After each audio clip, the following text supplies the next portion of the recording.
Car Obsession is proudly supported by Carly and Draggy. Check out the video description to find out the latest discount codes.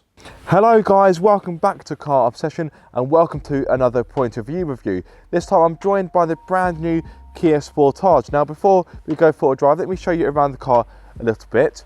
So let me talk you through what's under the bonnet. So right, keyless entry, get that unlocked like so, and bonnet release is down there. So the car I have is actually very simplistic because there's no electrification or hybrid system. It's simply a 1.6 litre turbocharged petrol which feeds its power to the front wheels via a 6-speed manual gearbox. 150 horsepower along with 250 newton meters of torque or 184 pound-feet. 0 to 60, 9.9 seconds, top speed 113 miles per hour. Fuel economy 41.5 mpg on a combined run and CO2 emissions of 154 grams per kilometre. Let me quickly show you the boot, see how practical it is. Of course, as is always the way, the boot is filled with my filming crap, but it gives you an idea. So it's 591 litres, which is a fair bit more compared to the nation's favourite SUV, the Nissan Qashqai. Anyway, you came here for point of view, so that is what I will give you. Hey, that rhymes. I'm a poet and I do know it. Oh, it is a lot warmer in here. I'll tell you that for nothing. Quite bitter in the UK today. Right. Fire up the engine. Now, although this car has got no electrification whatsoever, that isn't to say that the brand new Sportage is old hat, because you can have it with, hang on, let me just make sure I'm good to pull out. There we go. You can have it with various degrees of electrification. So you can have this version, or you can have a 48 volt mild hybrid system, a full hybrid, or a plug-in hybrid. So yes, there are a few variations, all of which use the 1.6 litre turbocharged petrol. I've given you the fuel economy stats for this car, but if you go for the mild hybrid, the fuel economy increases to around 44 mpg. The full hybrid increases once more to around 49 mpg, whereas the plug-in hybrid, which can of course be driven on EV only, has a theoretical mpg of 252 miles to the gallon. Now on the on my 12.3 digital display, you may see that it is telling me that it is 30 miles per hour down here, and as such I'm breaking the speed limit. I'm not. This road is national speed limit, therefore it is 60 miles per hour, in case you're wondering. Speaking of the display, the new Sportage has the wonderful curved display, which is beautiful to look at and dominates the dashboard. I'm in the range topping, sorry, not range topping, what am I on about? I'm in the 3 trim level, which is around the middle of the spectrum in regards to ranges. And as such, as standard, I get a 12.3 inch touchscreen with Bluetooth, navigation, DAB radio and smartphone connectivity, as well as the 12.3 inch digital display in front of me. I do have a choice of driving modes, which I will go through in a few moments. Just make sure I'm clear. Right, okie dokie.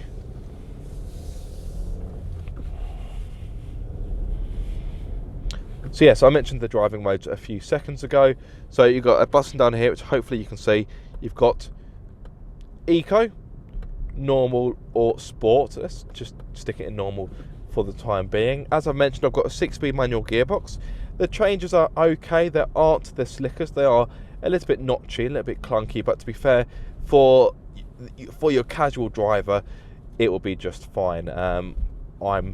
I'm quite picky when it comes to manual gearboxes, so yeah, I am a little bit fussy, but for most people, you should find the gearbox to be absolutely fine. In regard to performance from the engine, that's pretty strong. The last time I drove the Sportage, which was the, is that another Sportage? Yes, it is, in blue. It's quite nice. That's a really nice blue, actually.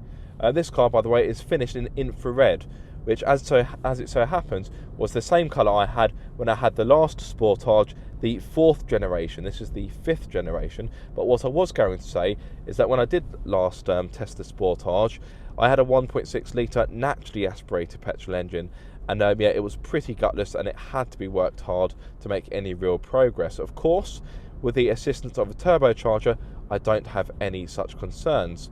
So yes, the car makes decent progress, although I wouldn't really call it nippy. Having said that, this car isn't designed to be nippy. Right, let's pop it into sport mode. Watch out for those pedestrians.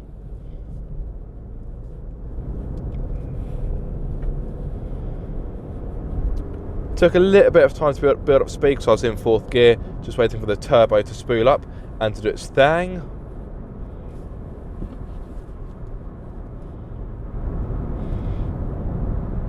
Now, despite this being a sensible, practical family SUV, you know what, credit where credit's due, the Sportage is pretty good to drive. I wouldn't go out on a limb and call it fun, but to be fair, it hasn't really been designed to be a fun car as such. If you want fun, go and buy a sports car. But what I mean is that it is quite a rewarding drive. The steering is quite well weighted, the chassis is being tuned very well actually. You get a good level of comfort, but the moment you meet a corner, the car isn't wanting to roll over onto its body handles, onto its door handles, I should say. Through the corners, relatively speaking, given the type of car this is, it does corner quite flat, much to my surprise. Pleasant surprise, of course.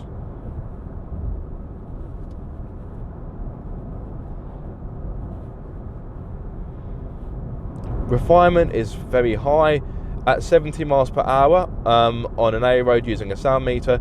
This recorded a sound of 67.5 decibels, which is one of the lowest, if not the lowest, I've had in a car I've tested. So that is, of course, good. There's very little in the way of road noise. There's a little bit coming from the 18-inch alloys, but nothing that's really worth complaining about. And wind noise is well controlled as well.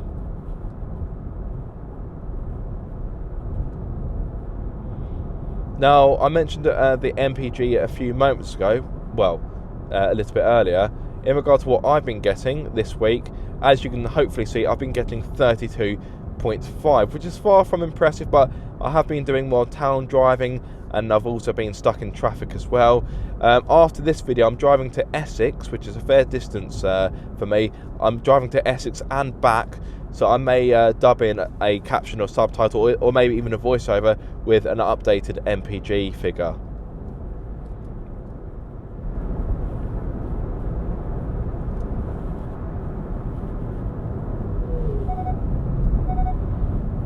That's the lane departure warning, which, as you can imagine, on tight, windy roads like these, yeah, the warning does go off quite a fair bit.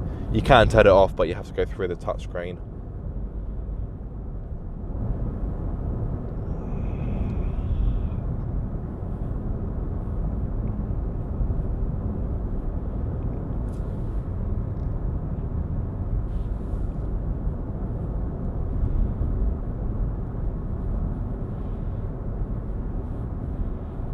Yeah, to go back to what I was saying a minute ago, yeah, the Sportage is an impressive car to drive.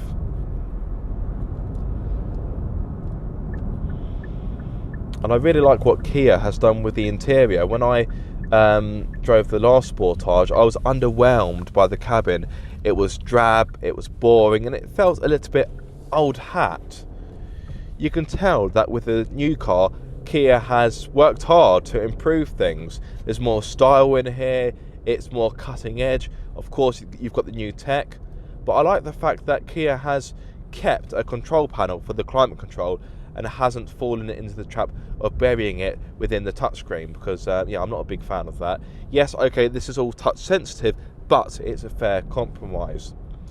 To speak through some of the features you get on the 3 trim level. By the way, there's 4 trim levels available. You have 2, 3, GT Line and GT Line S. The cheapest Sportage you can buy is £27,800. The car I'm in would normally start from £32,000, but I do have the optional infrared paintwork, so it is a little bit more.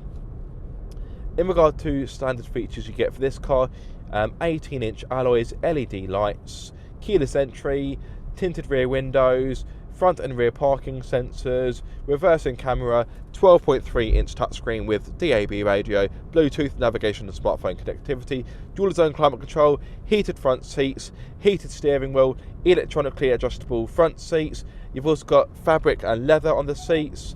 The outer rear seats are heated as well, and you've got a good amount of safety systems. So yes, there is a fair amount to be getting on with. So quite a good specification. It would be nice to have a wireless phone charging pad, but you don't really need it in this car. You've got a good choice of charging ports. I've got an old style USB port, a Type-C and a 12-volt socket. In the rear, you've got two Type-C USB ports, which are actually mounted to the side of the front seats, which is quite clever, quite futuristic.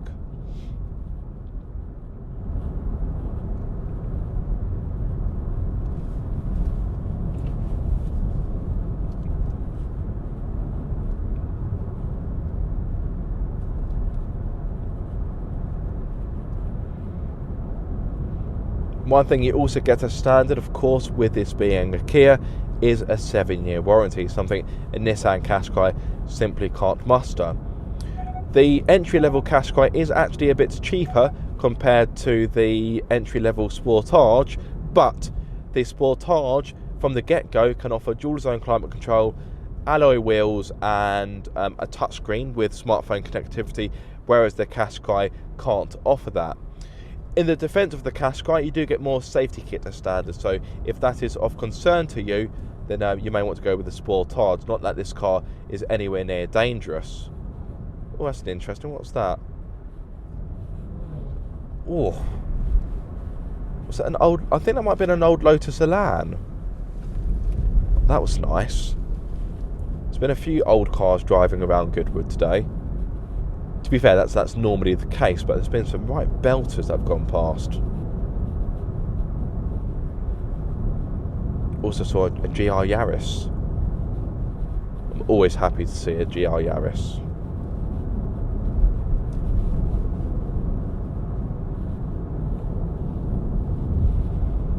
Now, from a negative point of view, there isn't really that much I can pick out. If I'm going to be honest, I've had this car for a week now, and every time I've driven it's been quite pleasant. The gearbox isn't the greatest, but I think that's more a personal complaint as opposed to a complaint of the car. I think the majority of people that drive this car won't have any issues with the gearbox. I just find the changes could just be a little bit smoother, a bit more pleasant, but like I say, that's probably me being picky. I do find the cup holders a bit annoying. I know it sounds really weird, but depending on what size bottle or cup you have in the front cup holder, when you change gear, you do knock the bottle. Also, I've driven this car a fair bit at night. Well, most of my driving has been at night because it's winter in the UK, and the amount of times I've gone to put a bottle back, and I can't find the cup holder. It would be useful to have ambient lighting in here, so it makes it easier to locate the cup holder without having to take your eyes off the road. A little tip for you there, Kia. Just if you put that feature in the facelift, be sure to credit me and give me a bit of commission.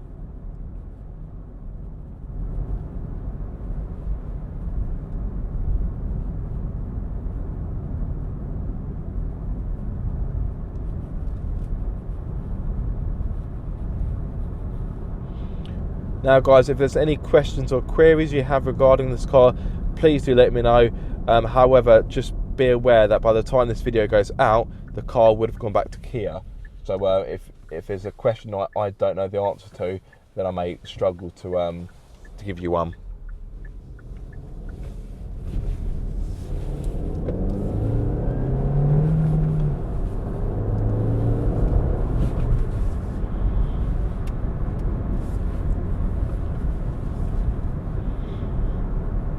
I have to say, this is an impressive car.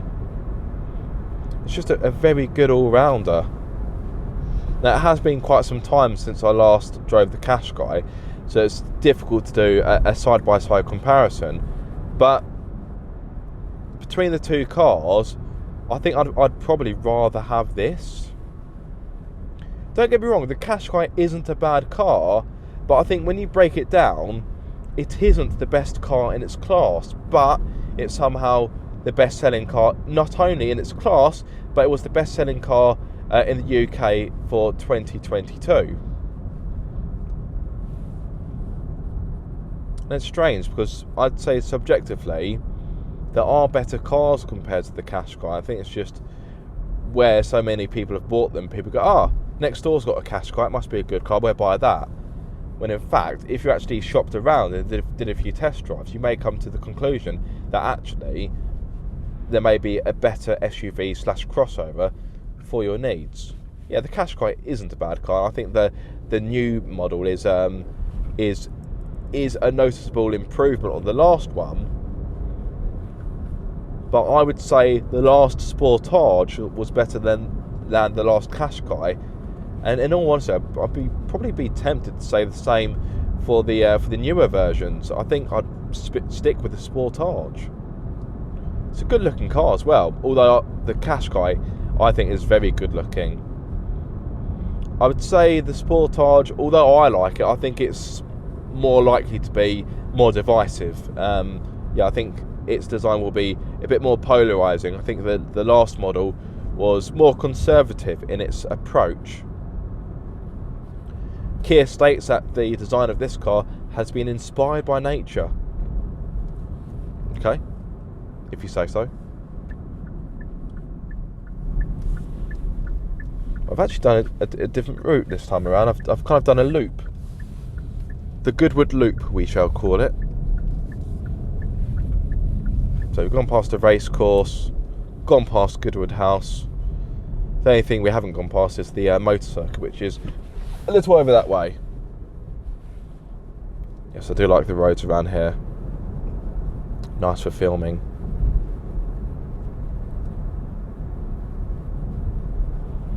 So there will of course be a main review coming. That will probably come not too long after this video. I would have thought by now the walk around video would have gone live on the channel. So if you haven't watched that, be sure to give it a look. What else? I may have done an infotainment review, I'm not too sure. I'm a little bit limited on time this weekend, as is the way. So I do all of my YouTube filming around a full-time job, so yeah, it is a little bit tricky. Right, let's let the Audi go. And then we'll pretty much end where we started. Well, we will end where we started, which is just as well. As you can hopefully see, daylight is starting to fade. Yeah, we are approaching spring, but the days in the UK are still rather short. Well, that's a sizable pothole, so we will avoid that. Now, in case you haven't seen how the displays change with the drive modes, because I've realised I've pretty much had it in sport mode the whole time. That's what Eco looks like. So you get a more calmer blue image, and then normal is you get a nice purple touch. Right, avoid that divot, which is going to be a bit difficult to do. Right, and there we go, guys. Just apply the parking brake. Got a little button on the dashboard for that. Yes, I do hope you have enjoyed this video. I found it useful. If so, be sure to like, comment and subscribe. If you are subscribed, don't forget to click the bell icon so you get notified every time I make a video. But until the next time, guys, be sure to keep up the car obsession.